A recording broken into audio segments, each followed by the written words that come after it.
இந்த தேர்தல் வர்ற நேரத்தில் இந்த விஜய் படத்தை தடை செய்து விஜயை பற்றி விமர்சனம் பண்ணுற அளவுக்கு மத்திய அரசு ஒரு திட்டமிட்டு செய்கிறதாக ஒரு தோரணையை உண்டாக்கிட்டு இருக்கு விமர்சனம் படுத்தி.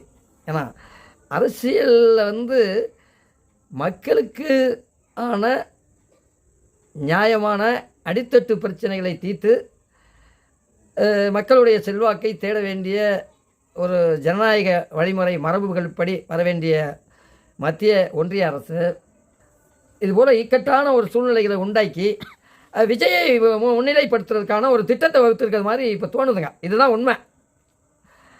இப்போ எல்லாம் விஜய் படத்தை தடை பண்ணிட்டாருன்னா இந்த படம் வந்துச்சுன்னா விரும்பி எல்லாரும் பார்க்குற மாதிரி இருக்குது. அதை எதிர்கட்சிகளை வீழ்த்துறதுக்கும் மறைமுகமாக விஜய்க்கு துணை போகிறதாக மத்திய அரசு மறைமுகமாக துணை போகிறதாக இருக்குதுங்கிறத ஒரு சந்தேகமான ஒரு சூழ்நிலை இருக்குது.